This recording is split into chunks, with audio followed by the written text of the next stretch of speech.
I have Miss Meenakshi Lekhi. Hi, ma'am. On the serious subject of climate, right? Somebody who is in a key role in the External Affairs Ministry. Where do you see India's role vis-a-vis the climate sector? Where are we? So I think one is that we are a country of the South. So in global South, we have to look at a higher efficiency. Our energy needs are more.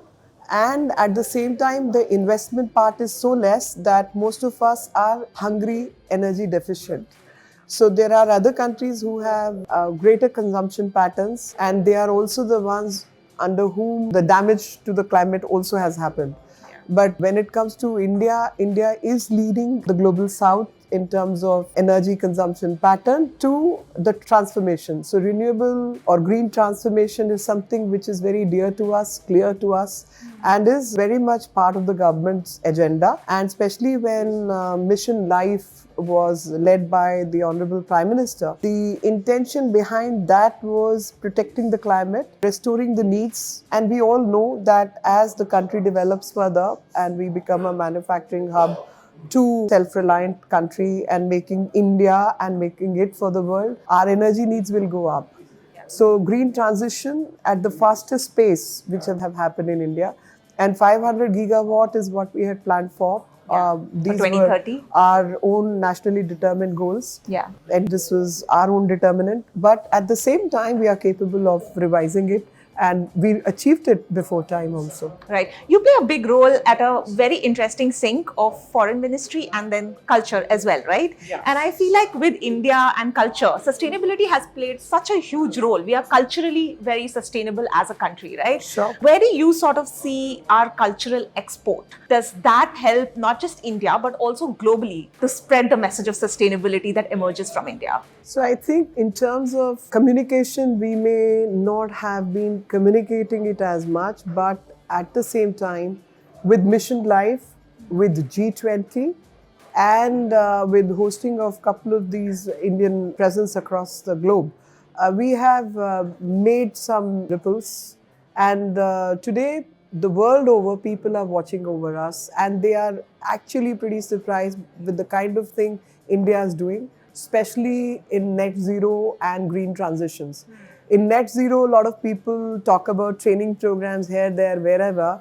Whereas in India, right in the heart of Central India, which is Jhansi, we've already created world's first net zero library. We have created exhibition centers. We've created cold storages.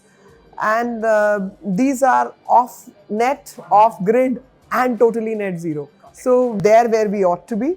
At the same time, the acceptance, awareness, and methodologies need to be further enhanced so that the tendering processes, etc., specifically mentions net zero and starts working on those programs. So transitions become smoothened. Final question. There are a lot of young entrepreneurs who want to get into the climate space.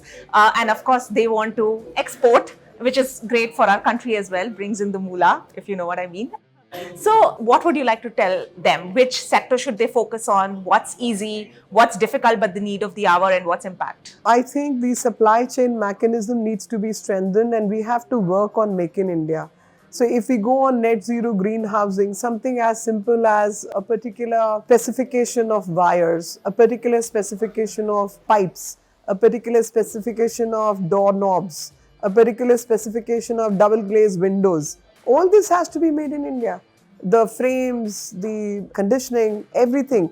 Air conditioning, for example, even the biggest of the biggest names, I'm surprised, but they are assembling, they are not manufacturing. And today, I know a very powerful air conditioning is possible, which is net zero and which need not be dependent on the imports which we are making. So I think there's a lot of scope, and instead of always looking at very high-end products, we have to look at very basic products for the simple reason that these are the things which are going to be used by every average Indian. So your market is huge. The world is looking at India as a market, and all our youngsters are looking at markets outside. So I think if we start controlling Indian market and start working for India, automatically it will be for the world also. But keep the quality which is world class, and enter the supply chain, build the supply chain of the smallest of the small things, and strengthen your businesses and strengthen India. Wow, amazing. Thank you so much, ma'am, for Thank you. speaking with Thank us. And what I'm taking back is keep it simple and maybe built environment. Thank you so much. Absolutely.